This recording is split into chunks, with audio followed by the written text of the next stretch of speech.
Guerre de succession, grosse agitation au Grand Nord, une liste secrète de plans et de non-fuite. La bataille s'annonce rude à l'intérieur des partis. Les potentiels candidats à l'extrême nord. 1575 électeurs sont attendus aux urnes le 12 mars 2023, dans la région de l'extrême nord. Ils devront élire 7 sénateurs. Si la participation du parti au pouvoir RDPC à cette élection est un secret de Polichinelle, celle de son principal challenger, l'Union nationale pour la démocratie et le progrès est déjà quasiment actée. À en croire Sedou Meidadi, membre du bureau politique de l'Inde, Bello Bouba Meigari, président national de l'Inde, est arrivé à Maroua ce jeudi, pour superviser personnellement les investitures. Toutes les fédérations ont été conviées à Maroua pour une rencontre autour du président national à l'effet d'opérer les meilleurs choix pour une liste porteuse de victoire, a indiqué Seydou Meidadi.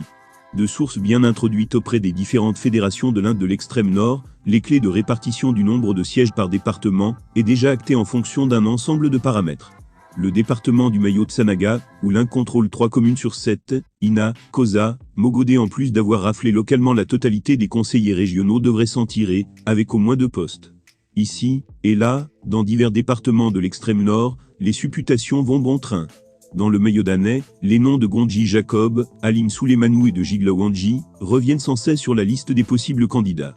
Idem dans le Mayo Kani, où on retrouve dans les starting blocks, TB, dans le Mayo Zava, Ngadjiba entend relever le défi, tout comme Nafissatou Amadou Bilali, Kodji Wandala, Fangérose, Mamou Amadou et Sidi Oumarou dans le Mayo Tsanaga.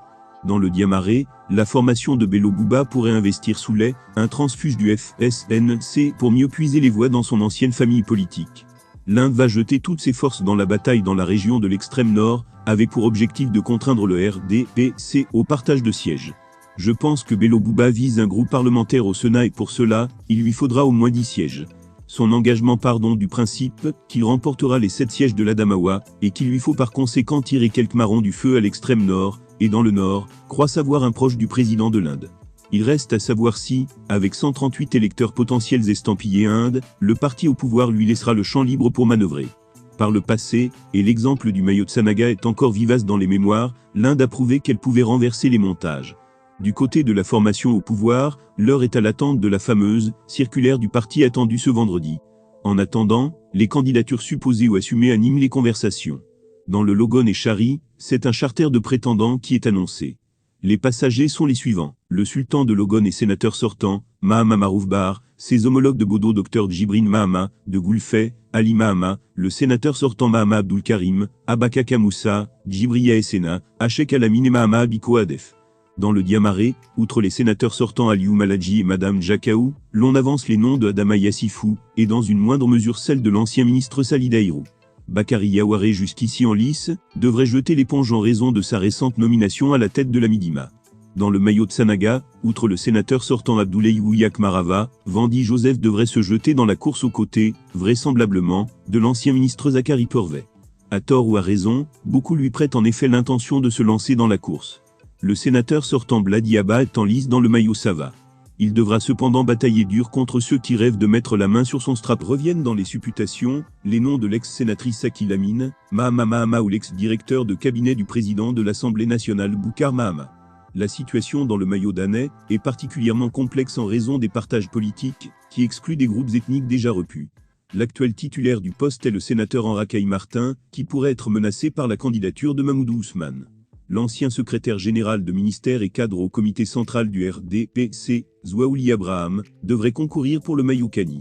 Il est pour l'instant le seul candidat sérieux à pouvoir challenger la sénatrice sortante, Madame Zakiatou Djamo. Aux côtés de ces 2 poids lourds, 2 autres partis espèrent néanmoins tirer leur épingle du jeu.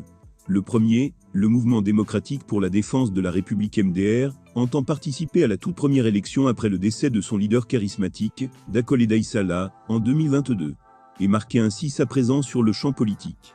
Nous comptons participer à cette élection dans un esprit républicain, le MDR n'ayant jamais fait de la chaise vide sa politique.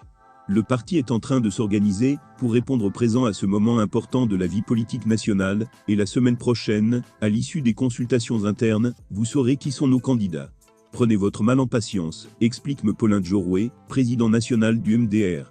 Avec 92 conseillers municipaux dans son escarcelle, ce parti compte assurément jouer les troubles faits dans le duel annoncé entre le RDPC et l'Inde. La seconde formation politique en embuscade reste le Front pour le Salut National du Cameroun qui compte 35 conseillers municipaux. Au moment où nous allons sous presse, les militants de l'extrême nord étaient toujours dans l'attente de la décision de leur président national. Selon nos informations, l'honorable Salmana Amadou Ali, responsable régional du FSNC, s'est rendu à Yaoundé pour rencontrer son président national, Issa Chiroma Bakary, à l'effet de se concerter sur la décision du parti.